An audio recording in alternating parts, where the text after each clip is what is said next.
Both Uber and Lyft have said they are going to leave Minneapolis. I don't think they will. Let's discuss.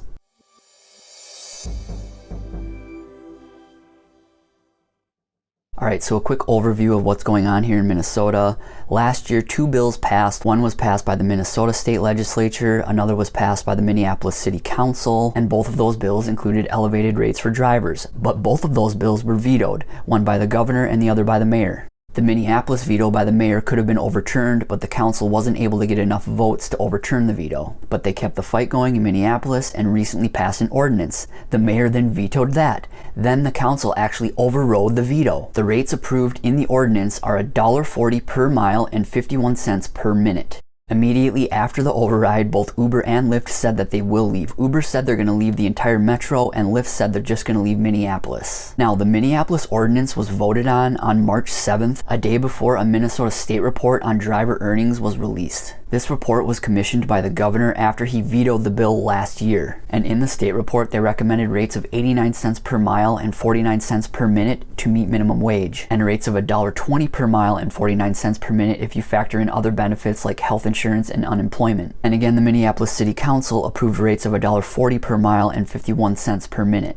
So the situation here in Minneapolis with Lyft and Uber threatening to leave was a major local story. A lot of people were worried, and the mayor and governor, of course, are worried about how the over 10,000 drivers and hundreds of thousands of passengers may be affected if Uber and Lyft leave. And now the Minneapolis City Council is looking to reconsider the ordinance after a tidal wave of feedback. The scheduled effective date of the Minneapolis City Ordinance is May 1st, about 5 weeks from now. Now, with the City Council looking to reconsider and also the state trying to get involved, I do think that they will arrive at compromised rates. The rates approved in the Minneapolis Ordinance were $1.40 per mile and 51 cents per minute, but I feel that arriving at rates of $1.20 per mile and 49 cents per minute, which were included in the Minnesota State Report, that's a good compromise. And these rates of $1.20 and 49 cents should be statewide, not just in the city of Minneapolis. Uber and Lyft have threatened to leave other markets after elevated rates had been passed, and they ultimately compromised on rates and did not leave those markets. And I saw an interesting exchange on the Uber drivers subreddit. One user said Uber isn't leaving any market. That would indicate to investors they don't know how to navigate continuously changing market conditions and exposing their weaknesses to competitors,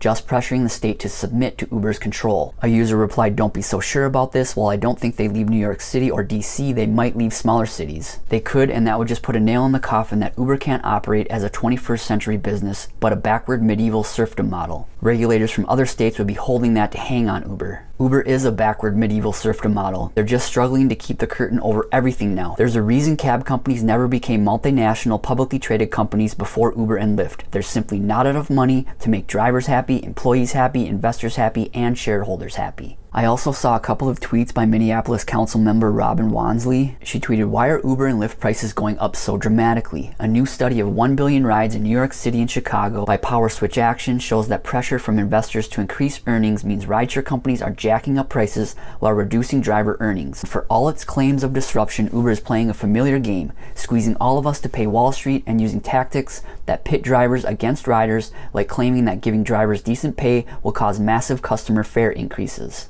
I could not agree with this more. What Uber and Lyft are trying to do now as public companies is they're trying to become profitable. I don't think this is going to happen nearly to the level they want it to while drivers are still included in the business model. They're trying to clutch their pearls now that they're showing that they're making a profit, and drivers want some of that piece. Again, I don't think they'll leave our market here in Minneapolis and will eventually arrive on compromised rates. And the next steps after Minneapolis are hopefully for other markets to follow suit with elevated rates and completely finally rid ourselves of the upfront fare calculation. And those elevated rates need to be inflation adjusted every year subsequently. But what do all of you think? Have you been paying attention to what's happening here in Minneapolis? Do you agree with me, or do you have a different opinion on how it will play out? Again, we do have a free newsletter if you want to sign up for that. That link is in the description. Thanks again for watching, and drive safe. Thanks.